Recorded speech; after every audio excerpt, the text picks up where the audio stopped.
Good morning friends, जय Jagannath. Welcome to my mini blog. तो यहाँ थिला माने भाईजी तार 2 दिन पर जेनटा कि समस्ते ब्रेकफास्ट कर सकते ना। आटा आम 4 माँ जी ब्रेकफास्ट करूँ। आज बहुत बढ़िया बढ़िया खाना होता ब्रेकफास्ट रे, जेनता कि पूरी बनाई चना तरकारी बहुत बढ़िया लगुला, जेनटा कि आउ पकड़ी बनाई आउ मुग बरा बहुत टेस्टी लगुला। आ खास करी टेस्टा 2 गुणा हो जाए समस्त मिसिक जिते बेले आम खाइसुँ। तापर यहाँ आम बढ़ल खिया चलीचे देखुन समस्ते मिसिक बढ़ल यहाँ खाऊँ। खास करी कहीं को तांकर फेवरेट है बढ़ल, से एते खाइसन कह नाइन। तो बढ़लटा मिलीचे बेले से बहुत खुशी रे खाऊन। आ समस्ते खाऊँ, मुझे भी पलि जमी बेले मत भी नहीं मिले ना, तो बहुत खाइछुँ बढ़ल। तो यहाँ समस्ते मिसिक खाऊँ। बाबू कीटा हमर निनी खुए दूला, बाकी बाबू नहीं बोला, से खाली मोर पछा यहाँ देखन अच्छे न।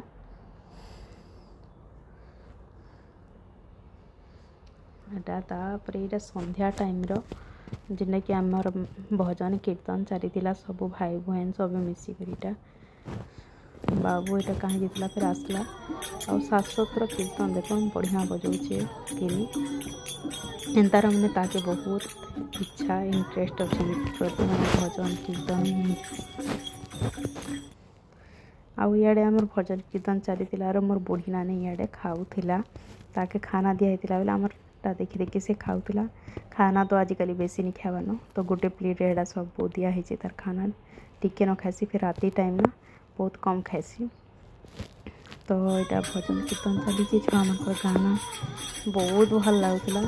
आम से पुराणा भजन मैंने भी गाऊलु, बहुत भल लगुला। ये टाइम बापा ऊपर के पूजा कर माँ रंधारे दीजी था। बाकी छुआ मैंने पर आसली जेनटा कि वीडियो नहीं करन आम मैंने से हनुमान चालीसा तापरे तांकर से छोट बेलर गाना मैंने सब गाइली। आम सोम अनेसा ओम सब आसिक स्वस्तिक भी, तो सब पछे आसले ऊपर अचने मैंने सब आसले पछेका, जेटा कि मैं वीडियो कर नहीं पारी। देखो ये गाना रो ताले ताले बाजुचे बजा और ताले ताले बाजुचे गिनी, तो बहुत भल लगुला, बहुत एंजॉय करूँ आम। तो बहुत मन पड़सी ही वर्षक थरी आम जाकर बहुत मजा मस्ती करसुँ, दिन के अपेक्षा करतेसुँ। प्लीज मोर वीडियो जब आप भल लगुचे बोले लाइक शेयर एंड सब्सक्राइब करेंगे। जय जगन्नाथ।